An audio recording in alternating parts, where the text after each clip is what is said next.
जय हिंद दोस्तों, कैसे हो आप सभी लोग। उम्मीद है मस्त और बिंदास होंगे और अपनी पढ़ाई को जबरदस्त तरीके से कर रहे होंगे। अपना जो लास्ट का सेशन हुआ था, लास्ट के सेशन में मैंने आपको आइसोसेलेस ट्रायंगल से रिलेटेड बहुत सारे कॉन्सेप्ट और थ्योरम कंप्लीट करवाए थे। उम्मीद है आप सभी लोगों ने उन हर एक कॉन्सेप्ट, हर एक थ्योरम को प्रॉपर तरीके से नोट किया होगा और उनका रिवीजन किया होगा। और जो उन कॉन्सेप्टों से रिलेटेड मैंने आपको क्वेश्चन प्रैक्टिस करवाए थे, उन हर एक क्वेश्चन को आपने एक बार खुद से प्रैक्टिस करने की कोशिश जरूर की होगी। मैंने हर एक कॉन्सेप्ट को बहुत शानदार तरीके से समझाया था और हर एक कॉन्सेप्ट से जो क्वेश्चन क्रिएट हो सकते हैं, अलग अलग लैंग्वेज, अलग अलग डाटा से जितने भी टाइप की लैंग्वेज के क्वेश्चन बन सकते हैं, हर एक टाइप की लैंग्वेज पर क्वेश्चन प्रैक्टिस करवाने की कोशिश की थी। तो आप सभी लोगों ने बहुत मेहनत से इसको समझा होगा, इसके क्वेश्चनों की प्रैक्टिस की होगी। और जो 5 से 6 क्वेश्चन हैं जो इन्हीं कॉन्सेप्ट्स से रिलेटेड है, जो मैंने लास्ट के सेशन में कंप्लीट करवाए थे, तो उनको बहुत अच्छे से प्रैक्टिस करेंगे। और एक जो कॉन्सेप्ट है, सबसे पहले उस कॉन्सेप्ट को समझेंगे, फिर क्वेश्चनों की प्रैक्टिस करेंगे। और आज जो अपना आइसोसेलेस ट्रायंगल है, आइसोसेलेस ट्रायंगल को कंप्लीटली क्या करेंगे, फिनिश करेंगे। ठीक है, उसके बाद अपना एक ही टॉपिक बचेगा ट्रायंगल में, केवल राइट एंगल ट्रायंगल, जिसको अपन प्रॉपर तरीके से कल के सेशन में स्टार्ट करेंगे। तो अगर कोई नया स्टूडेंट है तो उससे रिक्वेस्ट करेंगे, गुजारिश करेंगे कि आप लास्ट की हर एक सेशन को कंप्लीट कर लें, जिससे आपका एक रिदम बन जाए और आपको हर एक कॉन्सेप्ट बिल्कुल आसान तरीके से समझ में आने लगे और आपके माइंड में वो कॉन्सेप्ट, वो थ्योरम बहुत अच्छे से सेट हो जाए। क्योंकि अगर आप सेशन या को स्किप करोगे तो आपके कॉन्सेप्ट, थ्योरम स्किप हो जाएंगी और फिर आगे के जो कॉन्सेप्ट हैं, जो थोड़े एडवांस या डिफिकल्ट लेवल के होने वाले हैं, जो मैथ्स लेवल में पूछे जाने वाले कॉन्सेप्ट हैं, उनके क्वेश्चनों की प्रैक्टिस, उन कॉन्सेप्टों को समझने में आपको बहुत ज्यादा तकलीफ होगी। फिर आपको अंदर ही अंदर ऐसा फील होगा कि अब मुझे मैथ कठिन लग रहा है और अब मुझे मैथ के कॉन्सेप्ट समझ में नहीं आ रहे हैं। फिर यहां से आपका डिमोटिवेशन स्टार्ट हो जाएगा। तो आपकी ये कंडीशन ना बने, आप हर एक कॉन्सेप्ट को आसान तरीके से सीख जाओ, आप अपने माइंड के अंदर बहुत अच्छे से उसको याद रख पाओ। तो उसके लिए आप हर एक सेशन को कंप्लीट करें, हर एक सेशन की प्रॉपर तरीके से नोट बनाएं। और जितने भी मैंने अभी तक क्वेश्चन प्रैक्टिस करवाए, लगभग अभी तक मैंने आपको 700 से 800 के समथिंग क्वेश्चन प्रैक्टिस करवा रखे हैं।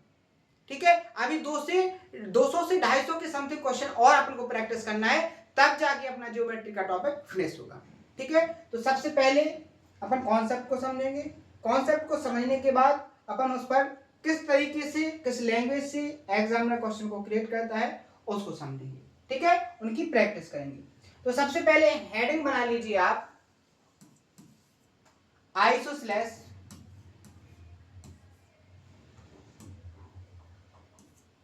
Isosceles right angle triangle.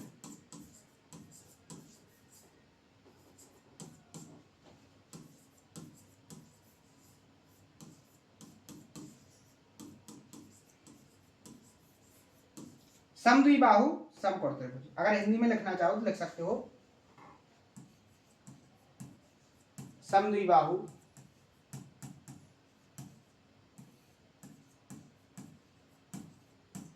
समकोण त्रिभुज। बहुत ही इंटरेस्टेड लॉजिक है। अगर आप इस कॉन्सेप्ट को याद रखोगे तो एग्जाम में आपका बहुत ज्यादा टाइम बचेगा, और अगर आप कॉन्सेप्ट को याद नहीं रखोगे तो आपको बहुत ज्यादा टाइम एग्जाम में क्वेश्चन को सॉल्व करने में लगेगा। ठीक है, तो आपको टाइम को सेव करना है, क्योंकि आपको 100% क्वेश्चन को अटेम्प्ट करना है। ठीक है, और वो भी 100% एक्यूरेसी के साथ। ठीक है, सही क्वेश्चन के आंसर निकालना है आपको, 100% अटेम्प्ट करना है। तो आपको हर एक क्वेश्चन के अंदर जितने से ज्यादा आप टाइम को सेव कर पाओगे, वो आपके लिए क्या होगा, बेनिफिट होगा। ठीक है, तो सबसे पहले मैं आपको डायग्राम से समझाऊंगा। डायग्राम से समझाने के बाद उसका हर एक कॉन्सेप्ट जो बन सकता है उसका प्रूफ मैं आपको बहुत शानदार तरीके से समझाऊंगा। ध्यान से समझने की कोशिश करना। मैंने हेडिंग बनवाई है आपकी समद्विबाहु समकोण त्रिभुज, यानी कि आइसोसेलेस राइट एंगल ट्रायंगल।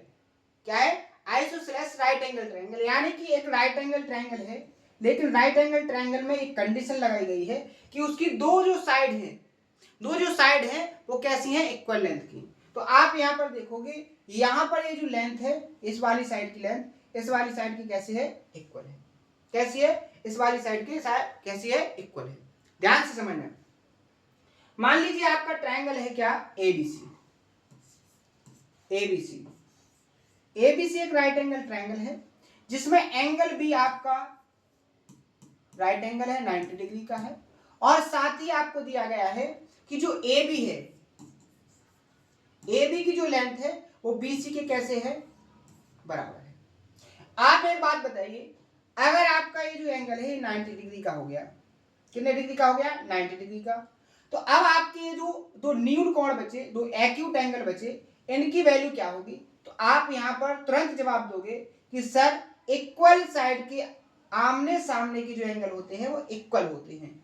अगर ये एंगल 90 डिग्री का है तो इन दोनों का सम 90 होना चाहिए, तो इस एंगल की वैल्यू कितनी होगी, 45 डिग्री, और इस एंगल की वैल्यू कितनी होगी, 45 डिग्री। तो आपके सामने एक राइट एंगल ट्रायंगल बन गया, क्या, 45 45 90 का, कितने डिग्री का, 45 45 90 का। और मैंने एक कॉन्सेप्ट आपको बहुत अच्छे से समझा के रखा है कि अगर आपके सामने एक ऐसा राइट एंगल ट्रायंगल बने जिसके दो एंगल इक्वल हों, तो उन ट्रायंगल की साइड्स में जो रेशियो होता है वो क्या होता है, 90 डिग्री के सामने √2 होता है, और 45 के सामने 1 और 45 के सामने 1, यानी कि साइड्स का जो रेशियो होता है 1:1:√2 का होता है। ये मैंने आपको बहुत अच्छे से कंप्लीट करवा के रखा, ठीक है, यहां तक आपको बहुत अच्छे से समझ में आ गया होगा। तो यहां पर आप क्या कह सकते हो कि ए बी की लेंथ कितनी होगी, 1 यूनिट, और बी सी की भी लेंथ क्या होगी, 1 यूनिट, और आपका जो ए सी होगा वो क्या हो जाएगा, √2, क्या हो जाएगा, √2। ये हो गया आपका साइड का रेशियो। अब यदि आपसे मैं बोलूं एक कॉन्सेप्ट क्रिएट करने के लिए, तो आपका यहां पर 90 डिग्री के सामने वाली जो साइड होती है वो क्या होती है, हाइपोटेन्यूस, क्या होती है, हाइपोटेन्यूस, यानी कि कर्ण।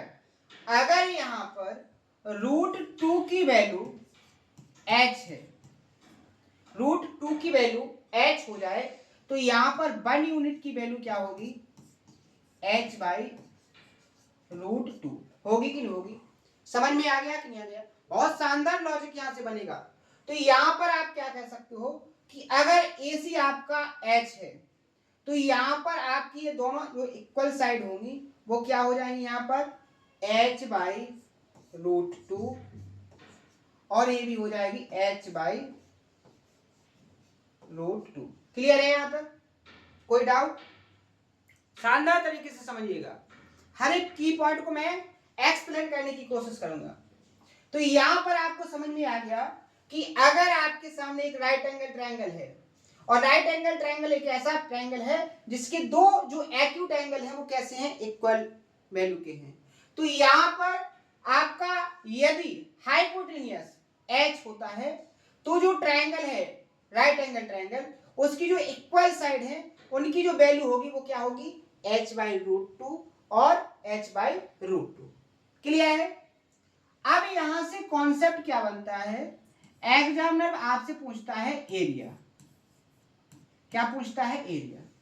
तो एरिया का कॉन्सेप्ट क्या होता है, अगर आपको हाइट पता हो और आपको उस हाइट पर बेस पता हो, तो ट्रायंगल का एरिया होता है 1/2 हाइट इंटू बेस।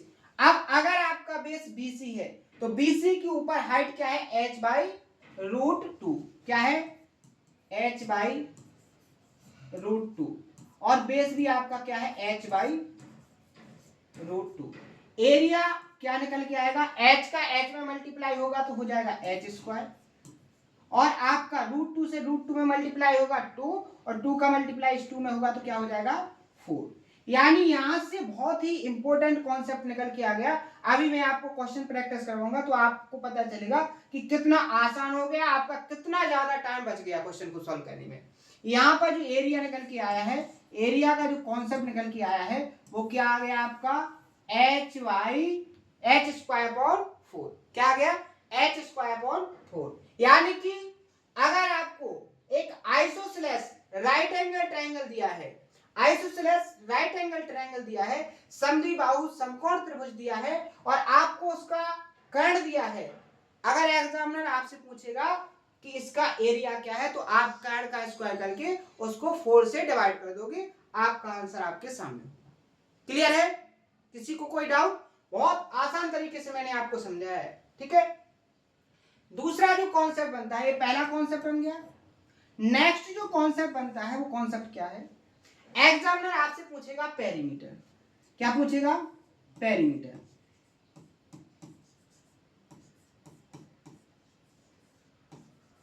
यानी कि परिमाप। तो पेरीमीटर होता क्या है? बेसिकली ट्रायंगल की तीनों साइड्स का सम। ये आपकी h/√2 है, h/√2 plus h/√2 plus h, यही हो जाएगा। आप यहां पर देखोगे h/√2 प्लस h/√2 को जब ऐड करोगे तो यहां से देखो एलसीएम √2 आ जाएगा, ऊपर h प्लस h क्या हो जाएगा? 2h। यहां से √2 से 2 को डिवाइड करोगे तो क्या आ जाएगा? √2h। क्लियर है? समझ में आ गया? तो यहां पर आप देखोगे जब आप इनको दोनों को ऐड करोगे तो आपको क्या मिलेगा?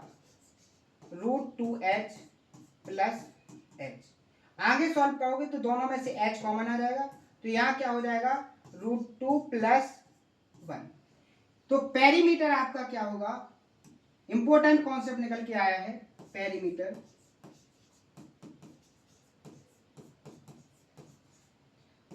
निकल के आया है आपके सामने क्या? h into √2 plus 1, h into √2 plus 1।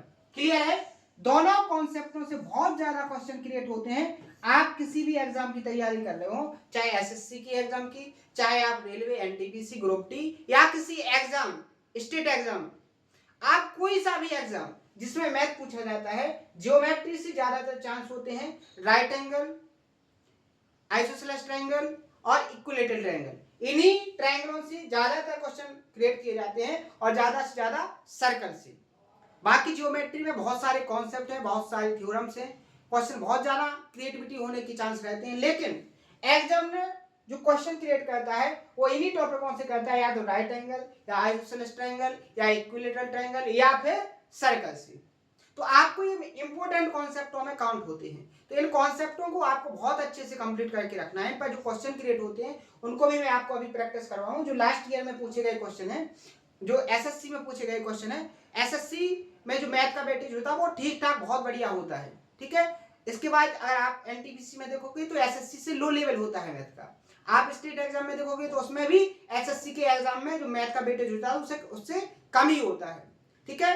SSC में सीडीएस का लेवल थोड़ा एसएससी से थोड़ा ही ज्यादा होता है, ठीक है। तो अपन तो सीडीएस लेवल तक के हर एक कॉन्सेप्ट को समझ रहे हैं, हर एक कॉन्सेप्ट को बहुत अच्छे से प्रैक्टिस कर रहे हैं। तो अपना जो सिलेबस है वो एक प्रकार से हर एक एग्जाम के लिए सफिशिएंट है, आप किसी भी एग्जाम की तैयारी क्यों ना कर रहे हो, ठीक है। तो यहाँ जो कॉन्सेप्ट मैंने बताया है आइसोसेलेस राइट एंगल ट्रायंगल के जो इंपॉर्टेंट कॉन्सेप्ट है, उम्मीद है आपको बहुत अच्छे से समझ में आ गए होंगे, ठीक है। मेहनत से पढ़ोगे हर एक कॉन्सेप्ट समझ में आएगा, हर एक कॉन्सेप्ट आपके माइंड के अंदर सेट हो जाएगा, और जैसे ही आप क्वेश्चन को देखोगे आपके सॉल्यूशन क्वेश्चन को देखते ही निकलेंगे, क्योंकि सॉल्यूशन कब निकलते हैं? जब आपके पास कॉन्सेप्ट हो, और कॉन्सेप्ट आपके पास कब होगा? जब आप हर एक कॉन्सेप्ट को बहुत अच्छे से समझोगे, उसके प्रूफ को समझोगे, उस पर क्वेश्चनों की प्रैक्टिस करोगे, तो वो आपके माइंड के अंदर सेट हो जाएगा। और जैसे ही आप क्वेश्चन को रीड करोगे तो उस क्वेश्चन के अंदर जो एग्जामिनर ने कॉन्सेप्ट को दिया है उसको तुरंत सेकंडों में ऑब्जर्व करोगे और अपने कैलकुलेटिव माइंड से उस क्वेश्चन का आंसर निकालोगे, ठीक है। अब देखो इस पर कैसे एग्जामिनर क्वेश्चन को क्रिएट करता है। देखो अब अपन ने कॉन्सेप्ट को पूरा टाइम देके सीखा है, बहुत अच्छे से समझा है, तो अब जो क्वेश्चन है उनको अपन स्पीड में सॉल्व करेंगे, ठीक है। यहां पर देखो एग्जामिनर कहता है कि the area of N isosceles right angle triangle, यानी कि एक एरिया दिया है आइसोसेलेस राइट एंगल ट्रायंगल का इज 125 सेंटीमीटर स्क्वायर, यानी कि जो राइट एंगल आइसोसेलेस ट्रायंगल है उसका एरिया कितना है?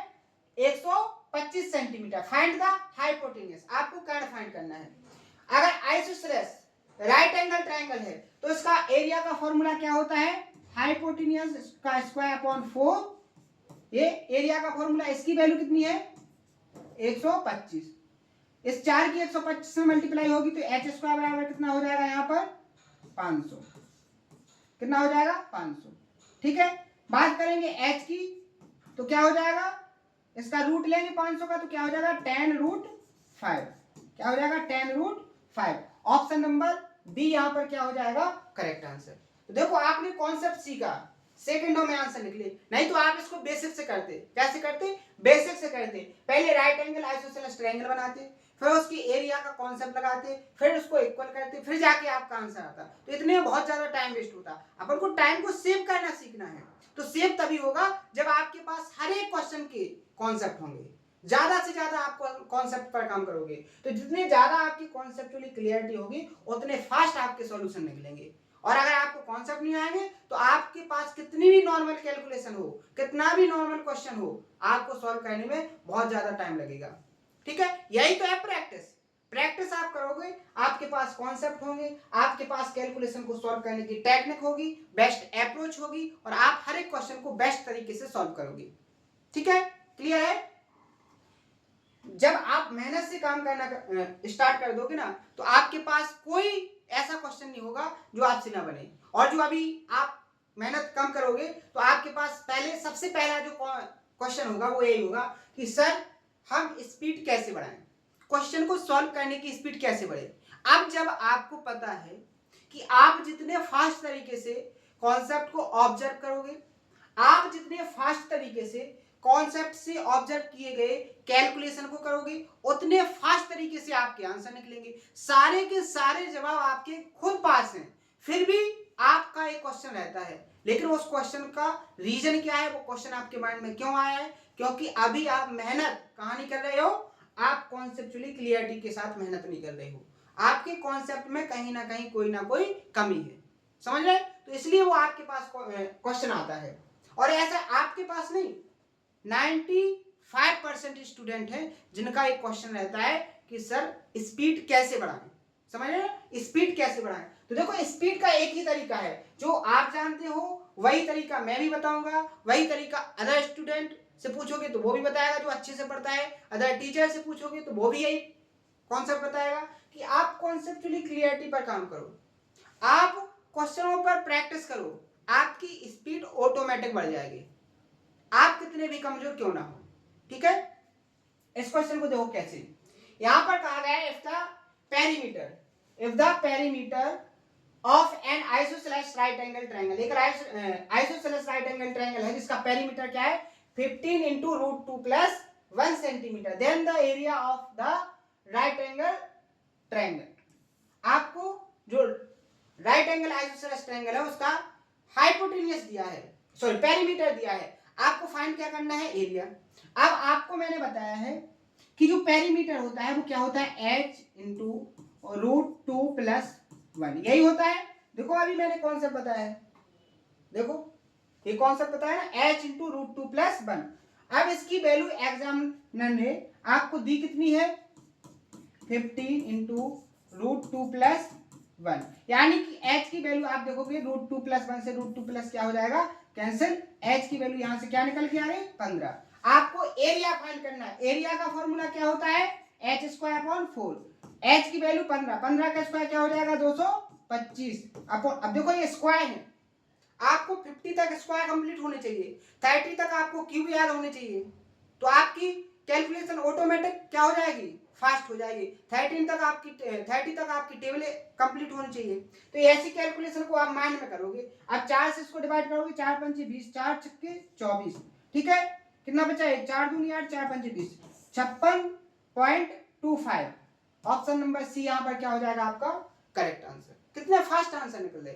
नेक्स्ट क्वेश्चन यहां देखो, the perimeter of N isosceles right angle triangle having an area of 200 centimetre, यानी कि h²/4 की वैल्यू यहां पर दी गई है आपको 200 सेंटीमीटर स्क्वायर, h² की वैल्यू यहां से क्या निकलेगी 800, ठीक है, h की वैल्यू क्या निकलेगी 800 का रूट लोगे तो आपके पास क्या बचेगा, यहां पर आप यहां पर देखोगे 800 का रूट लोगे तो 400 का 20√2 कितना आ जाएगा 20√2।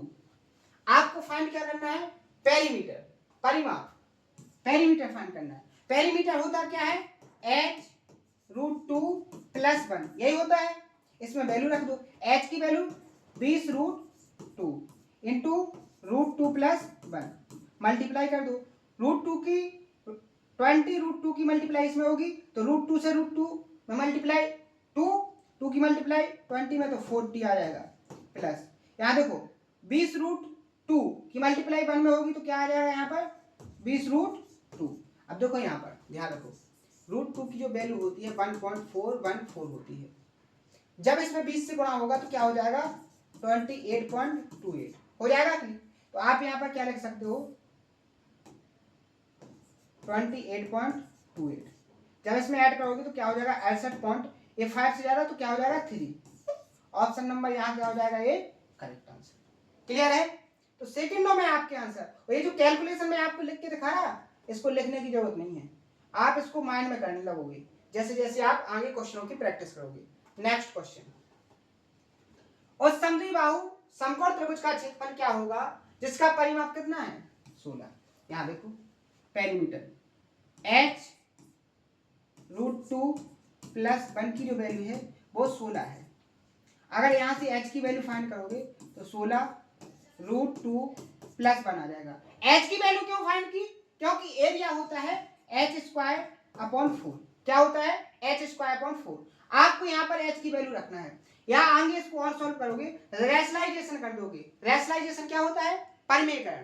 तो यहाँ से ऊपर नीचे क्या हो जाएगा √2 - 1 से मल्टीप्लाई, यहाँ पे √2 - 1 से मल्टीप्लाई, ऊपर क्या हो जाएगा 16 √2 - 1 अपॉन, यहाँ देखो एक बार प्लस में और एक बार माइनस में, तो √2 का स्क्वायर - 1 का स्क्वायर, तो √2 का स्क्वायर 2 - 1 2 में से बन जाएगा तो 1 बचेगा, 1 से डिवाइड करेंगे तो क्या आ जाएगा आपका h की वैल्यू 16 × √2 - 1।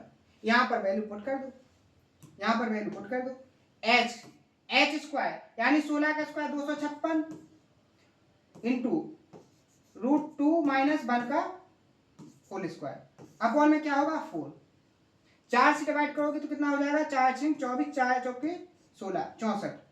ऑप्शन पर नजर देखो 64, केवल एक ही ऑप्शन डी में आ रहा है, डी करेक्ट हो जाएगा। अगर एग्जैक्ट कैलकुलेशन करना है तो 64 रूट, देखो इसका स्क्वायर √2 का स्क्वायर a² - b² का फॉर्मूला है, a² + b² - 2ab, a² √2 का स्क्वायर 2 + b² यानी 1 का स्क्वायर 1 - 2ab तो 2√3, तो क्या हो जाएगा 2 और 1 3, 3 - 2√3। ऑप्शन नंबर यहाँ पर क्या हो जाएगा डी आपका करेक्ट आंसर। टाइम बचाओगे तो आप केवल यहां से टिक कर दोगे, अगर आपको टाइम नहीं बचाना है तो आप एग्जैक्ट कैलकुलेशन भी कर सकते हो। ठीक है, तरीके सारे मैं आपको बताऊंगा, बस आप कितने अच्छे से उसको ऑब्जर्व कर रहे हो और कितने अच्छे से उनको फॉलो कर रहे हो वो आपके लिए ऊपर डिपेंड करेगा। आपको कितने फास्ट आंसर चाहिए वो आपके ऊपर डिपेंड करेगा। आप जितने फास्ट तरीके से करोगे आपके सॉल्यूशन उतने फास्ट तरीके से निकलेंगे। क्लियर है? तो मैं तो पूरी मेहनत से पढ़ाऊंगा, हर एक टाइप कंप्लीट कराऊंगा, हर एक कॉन्सेप्ट कंप्लीट कराऊंगा। अब आप कितना कर रहे हो वो आपके ऊपर डिपेंड होगा, और आपको कितना जल्दी एक मुकाम हासिल करना है, आपको कितने जल्दी आपकी मंजिल को पाना है वो आपके ऊपर डिपेंड है। समझ आए? तो मुझे तो पूरे तरीके से आपको पढ़ाना है, हर एक कॉन्सेप्ट को समझाना है, हर एक थ्योरम को समझाना है, चाहे वो छोटा कॉन्सेप्ट हो, चाहे बड़ा कॉन्सेप्ट हो, चाहे एडवांस लेवल का हो, चाहे प्री लेवल का क्वेश्चन हो, चाहे मेंस लेवल का, हर एक क्वेश्चन इतने आसान तरीके से आपको समझाना है और इतने आसान तरीके से आपके विद इन टाइम के अंदर सॉल्यूशन निकालना है, और वो सिखाना है आपको कि आपके सॉल्यूशन सेकंडों में निकले। बस आपको सीखना है, जितनी मेहनत से, जितने एफर्ट के साथ मैं आपको सिखाने की कोशिश कर रहा हूं, उतने मेहनत और एफर्ट के साथ आप उनको सीखो, आपके रिजल्ट ऑटोमेटिकली निकलेंगे। ठीक है, यहां देखो एक ही कॉन्सेप्ट से आप देखो, मैंने अभी आपको 4 क्वेश्चन प्रैक्टिस करवाए, इसकी लैंग्वेज और डाटा देखो डिफरेंस है। इसके बाद इस क्वेश्चन को देखो, इसकी लैंग्वेज और डाटा दोनों डिफरेंस है। इसके बाद तीसरा क्वेश्चन, लैंग्वेज और डाटा बिल्कुल डिफरेंट है, यानी कि अलग अलग टाइप की लैंग्वेज कि एक एग्जामिनर ऐसे भी क्वेश्चन को क्रिएट कर सकता है। आपका एक वे क्लियर हो रहा है यहाँ पर कि एग्जामिनर कैसे तो कॉन्सेप्ट बनाता है, कैसे उन कॉन्सेप्ट पर क्वेश्चन क्रिएट करता है, लैंग्वेज में कहां ट्विस्ट डालता है, आप कैसे उसको ऑब्जर्व करोगे, ये सारी टेक्निक मैं आपको समझा रहा हूं। ठीक है, यहां देखो क्वेश्चन नंबर 34 क्या कहा गया है कि in an isosceles right angle triangle whose perimeter is 2p।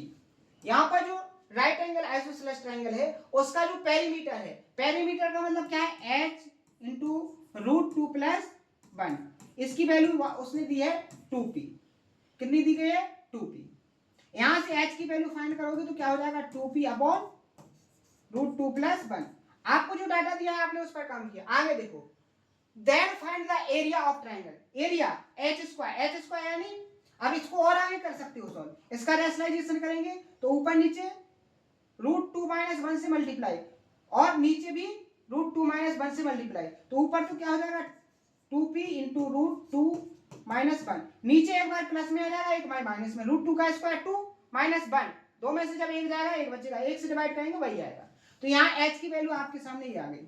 अब आपको एरिया फाइंड करना है, क्या हो जाएगा h स्क्वायर 2p का स्क्वायर 4p स्क्वायर, और यहाँ पर देखो रूट 2 माइनस 1 का स्क्वायर a माइनस b का स्क्वायर करेंगे तो क्या होगा a स्क्वायर माने रूट 2 का स्क्वायर 2 प्लस b स्क्वायर यानी 1 माइनस क्या हो जाएगा 2 रूट 2 अपॉन में क्या होगा 4, 4 से 4 कैंसिल, क्या आ जाएगा p स्क्वायर इंटू 2 और 1 3 माइनस 2 रूट 2, यहां पर आ जाएगा आपका आंसर 3 माइनस 2 रूट 2p। यहां पर देखो ये वाला ऑप्शन नंबर बी आपका करेक्ट आंसर। कुछ भी दे दे एग्जामिनर, कुछ भी डाटा दे दे, आप चाहे वेरिएबल में दे चाहे नॉन वेरिएबल में दे, आपको कॉन्सेप्ट पता है सेकंडों में आपके आंसर आएंगे। ठीक है, नेक्स्ट क्वेश्चन देखो, in a triangle ABC AB equal to AC, ठीक है, and the perimeter of triangle ABC is 12 into 2 root 2, ठीक है, सेंटीमीटर। यहां देखो if the length of BC is root 2 times the length of AB, ठीक है, then find the area of triangle ABC। देखो examiner कहता है कि एक ट्राइंगल ऐसे बनाया गया है ABC कि AB के बराबर AC है, ठीक है, एंड इसका जो पेरीमीटर है वो इतना है। आगे बोला गया है if the length of BC, जो BC की लेंथ है, is root 2 times of the length of AB, AB की कितनी है रूट 2 गुना है, ठीक है, then find the area of triangle. अब देखो यहां पर आपको ऑब्जर्व करना है, यहां पर एग्जामिनर ने डायरेक्ट कॉन्सेप्ट ना देकर यहां पर उसने थोड़ा घुमा दिया है। कैसे देखो, वो कह रहा है कि AB और AC दोनों कैसी है इक्वल है और BC की लेंथ रूट 2 है। मान लो A B C है, आपका जो AB है वो AC के बराबर है और ये जो राइट एंगल ट्रायंगल यानी कि 90 डिग्री का हो गया। आगे देखो यहां पर उसने बोला है कि जो BC की लेंथ है वो AB की कितनी है रूट 2 गुना, अगर ये 1 है तो ये कितनी है रूट 2 है, अगर ये 1 है तो ये 1 है क्योंकि ये दोनों की लेंथ कैसी है इक्वल है। तो यहां पर 1 1 रूट 2 यानी कि ये बन गया है आइसोसेलेस राइट एंगल ट्रायंगल। क्या बन गया है आइसोसेलेस राइट एंगल ट्रायंगल। और यहां पर मैंने कॉन्सेप्ट आपको बता के रखा है, यहां पर मैंने आपको कॉन्सेप्ट बता के रखा है। क्या बता के रखा है कि यहां पर जो होता है पेरीमीटर क्या होता है आपको पेरीमीटर दिया है h, जो पेरीमीटर होता है वो h इंटू रूट 2 प्लस 1 होता है और इसकी वैल्यू उसने कितनी दी गई है 12 2 प्लस रूट 2, यही दी है। अब आपको इस फॉर्म का अगर होता तो आप इसको आंसर निकाल लेते। अब देखो h इंटू रूट 2 प्लस 1, आप इसको 12, अगर इससे रूट 2 को कॉमन लोगे तो रूट 2 कॉमन आ जाएगा आपका, यहां पर क्या बचेगा रूट 2 प्लस 1। आप जैसे ही सॉल्व करोगे तो आगे देखोगे रूट 2 प्लस 1 से रूट 2 प्लस 1 कैंसिल, h की वैल्यू आपके पास क्या आ जाएगी 12 रूट 2, क्या आ जाएगी 12 रूट 2। आपको एरिया फाइंड करना है, क्या हो जाएगा h स्क्वायर अपॉन 4, h की वैल्यू आ गई 12 रूट 2, 12 का स्क्वायर 144 और रूट 2 का स्क्वायर 2, यहाँ पर देखोगे 4 से डिवाइड 36 आ जाएगा और 36 दूनी क्या हो जाएगा आपका 72। ऑप्शन नंबर सी यहाँ पर क्या हो जाएगा आपका करेक्ट आंसर। कैसे भी दे दे, कैसे भी दे दे, आप कॉन्सेप्ट को ऑब्जर्व करने की क्षमता रखते हो, आप कॉन्सेप्ट के अंदर डाटा को सॉल्व करना समझते हो, आपके आंसर आपके सामने है। ठीक है, अब ये उसी को टफ लग रहा होगा जिसको कॉन्सेप्ट समझ में नहीं आया होगा। अब कॉन्सेप्ट क्यों समझ में नहीं आया वो रीजन भी आपको पता है, कि आपने पूरे कॉन्सेप्ट को बहुत अच्छे से रिवीजन नहीं किया है। अभी तक ज्योमेट्री में जितने सेशन हुए हैं उन हर एक सेशन के अंदर जो मैंने आपको कॉन्सेप्ट, जो थ्योरम मैंने आपको कंप्लीट कराए, उनको आपने बहुत अच्छे से रिवीजन नहीं किया है। उन पर प्रैक्टिस जो क्वेश्चन करवाए गए उनको प्रैक्टिस नहीं किया है। तो आज आपको ये कॉन्सेप्ट भारी लग रहे हैं। नहीं तो अगर आपने थोड़ा थोड़ा भी करके कंप्लीट किया होता तो ये कॉन्सेप्ट आपको चुटकियों में समझ में आ रहे होते। ठीक है, बहुत सारे स्टूडेंट ऐसे हैं कि उनको सारे कॉन्सेप्ट बहुत आसान तरीके से समझ में आ रहे हैं, क्योंकि वो मेहनत से पढ़ रहे हैं।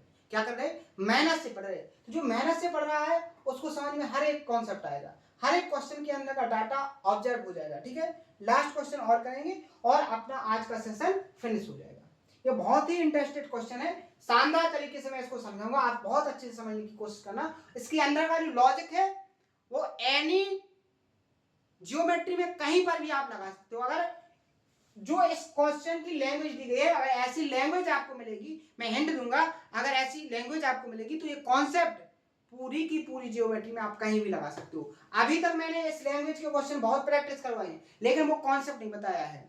वो कॉन्सेप्ट पहले क्यों नहीं बताया? क्योंकि तब आपकी वो क्षमता नहीं थी कि आप उस कॉन्सेप्ट को समझ सको। लेकिन यहाँ आपकी पूरी क्षमता हो गई है कि यहाँ पर अब आप इस क्वेश्चन को समझ लोगे। यहाँ क्वेश्चन को पढ़ो। Triangle ABC is an isosceles right angle triangle. ABC एक राइट एंगल ट्राइंगल है। कैसे? कि जो सी एंगल है वो 90 डिग्री का है। यहां पर देखो, एक सी एंगल है, ये जो सी एंगल है वो 90 डिग्री का है। तो ए, बी और सी एक राइट एंगल ट्राइंगल जो कैसा है? आइसोसेलेस। ये दोनों साइड कैसी है? इक्वल है। आगे देखो, यहां पर डी ए बी पर कोई बिंदु एनी पॉइंट है। जब एनी पॉइंट आ जाए तो यहां पर आपको एक माइंड सेट करना है कि एनी पॉइंट में आप क्या कह सकते हो कि जो ए बी पर है, डी यहां भी हो सकता है, डी आपका यहां भी हो सकता है, डी आपका यहां भी हो सकता है। यानी ए बी लाइन पर आप कहीं पर भी कोई भी पॉइंट डी बना सकते हो। यहां पर कहीं जहां आपका मन बोले वहां कर सकते हो। लेकिन आप डी पॉइंट लोगे कहां पर?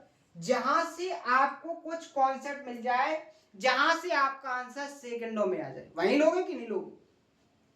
मान लीजिए जो डी पॉइंट है वो ए बी का मिड पॉइंट है, क्या कोई दिक्कत होगी? क्या जो क्वेश्चन में कहा गया उसकी कोई भी जो कंडीशन है वो नेग्लेक्ट करेगा या क्वेश्चन? नहीं करेगा ना, पूरी तरीके से सेटिस्फाई होगा कि नहीं होगा? मैंने ये जो पॉइंट है वो ए बी का डी पॉइंट मान लिया। क्या मान लिया? ए बी का डी पॉइंट मान लिया। जब ए बी का डी पॉइंट मान लिया, जब ए बी का डी पॉइंट मान लिया तो आपको एक कंडीशन बहुत अच्छे से पता होनी चाहिए, और आपने उस कंडीशन पे बहुत सारे क्वेश्चन प्रैक्टिस किए हैं कि अगर एक राइट एंगल ट्रायंगल है और राइट एंगल ट्रायंगल पर जो हाइपोटेन्यूस है उसका ये मिड पॉइंट से उसके राइट एंगल पॉइंट को मिलाया जाए, वर्टेक्स से मिलाया जाए, तो जो लाइन बनेगी ये आपकी क्या होती है? Circum radius. और सर्कम रेडियस इस मिड पॉइंट से इस वर्टेक्स तक की ये भी दूरी क्या होती है? Circum radius. ये भी दूरी आपकी क्या होती है? Circum radius. होती है कि नहीं? आपको क्वेश्चन प्रैक्टिस करवाए गए कि नहीं करवाए गए? जब मैंने आपको सर्कम सेंटर पढ़ाया था तब ये कॉन्सेप्ट मैंने आपको बहुत अच्छे से एक्सप्लेन किया था, क्यों सर्कम रेडियस होती है, कैसे होती है, इसका क्या प्रूफ है, क्या लॉजिक है, पूरे शानदार तरीके से समझाया था। ठीक है, अब आप यहां पर देखो, अगर आप इस कॉन्सेप्ट को समझ गए तो आप यहां पर जो आपसे पूछा गया है कि A D square plus B D square की वैल्यू क्या है, आपको सी डी के टर्म में बताना है। तो ए डी स्क्वायर बेसिकली है क्या? ए डी स्क्वायर। ए डी स्क्वायर को आप किसके बराबर ले सकते हो? सी डी स्क्वायर के बराबर ले सकते कि नहीं? तो ए डी स्क्वायर बेसिकली आपका हो क्या जाएगा यहाँ पर? सी डी का square plus B D square को भी आप क्या लिख सकते हो? सी डी का स्क्वायर। क्या लिख सकते हो? सी डी का स्क्वायर। और C D square C D क्या हो जाएगा? 2cd square. और ऑप्शन नंबर बी यहां पर क्या हो जाएगा? करेक्ट आंसर हो जाएगा। अब ये तो हो गया स्मार्ट तरीका, स्मार्ट अप्रोच। आप एक तरीके से और इसको कह सकते हो, ये जो डी पॉइंट है आप इस डी पॉइंट को यहां पर भी ले सकते हो। कहां ले सकते हो? इस पर भी ले सकते हो, तब भी आपका क्वेश्चन सॉल्व हो जाएगा। आप कहीं पर लेकर करोगे हो जाएगा। अगर आप कोई फिक्स पॉइंट, जैसे मैंने मिड पॉइंट लिया तो यहाँ से कॉन्सेप्ट पता था कि ये सर्कमरेडियस बन रही, तो यहाँ आपने डायरेक्ट कर लिया विद इन टाइम के अंदर। आप ऐसे भी कर सकते हो कि एक्स वाई जेड मान के करना, आपका पूरा 1 घंटा लेके आराम से सॉल्व हो जाएगा, कोई दिक्कत नहीं होगी। आप एग्जाम में एक क्वेश्चन को अटेम्प्ट करके आ जाना, आप कभी भी सिलेक्ट नहीं हो पाओगे, समझे। लेकिन अगर सिलेक्ट होना है, बहुत अच्छे से पढ़ना है पड़ेगा आपको, हर एक जो लॉजिक है, जो कॉन्सेप्ट है, उसको लगाना सीखना पड़ेगा कि कैसे आपके फर्स्ट आंसर, आपने बहुत सारे कॉन्सेप्ट सीख रखे हैं, आप इसको बहुत सारे तरीकों से कर सकते हो, क्योंकि हर एक तरीका हो गया है आपका, आप कोई कॉन्सेप्ट नहीं बचा है। लेकिन आपको तरीका फॉलो कहाँ करना है, जिस तरीके से आपका आंसर फास्ट निकले, समझ रहे ना, तो वो तरीका आपको पहले लगाना है। तो मैंने बहुत मेहनत से आपको हर एक टाइप कंप्लीट करवा दिया है, जो आपका आइसोसेलेस ट्रायंगल था। इक्विलेटरल ट्रायंगल को भी बहुत अच्छे से कंप्लीट करवाया, उस पर भी 50 क्वेश्चन से ज्यादा क्वेश्चन प्रैक्टिस करवाए, इसमें भी अपने 36 क्वेश्चन हो गए हैं केवल आइसोसेलेस ट्रायंगल से। तो जितने भी टाइप बन सकते हैं, हर एक टाइप, हर एक लैंग्वेज के क्वेश्चन को प्रैक्टिस करवा दिया है। ऐसे ही राइट एंगल ट्रायंगल को भी कंप्लीट करवाएंगे। तो आप लोग मेहनत से पढ़ो, अगर कोई डाउट हो तो उसको कमेंट बॉक्स में बताना, हर एक डाउट को क्लियर किया जाएगा। लेकिन मेहनत से पढ़ो तो आपकी मेहनत रंग लाएगी, और अगर मेहनत नहीं करोगे तो आप समझ लो कि आपका रिजल्ट 0 रहने वाला है, ठीक है। अब आप कंपटीशन में चाहे 1 नंबर से फेल हो, चाहे 0 पॉइंट नंबर से फेल हो, आप फेल ही माने जाओगे, ठीक है। तो शानदार तरीके से पढ़ो, मेहनत से पढ़ो, हर एक लॉजिक, हर एक कॉन्सेप्ट पर काम करो, डाटा पर काम करो, ज्यादा से ज्यादा क्वेश्चन प्रैक्टिस करने की कोशिश करो, और लगभग अपना एडवांस मैथ 50% कंप्लीट होने वाला है। तो आप मॉक भी स्टार्ट कर सकते हो, मॉक को भी लगाना स्टार्ट कर दो, ठीक है। तो आज के सेशन में इतना ही, मिलते हैं नेक्स्ट सेशन में सीजोस और उम्मीद के साथ। थैंक यू, धन्यवाद।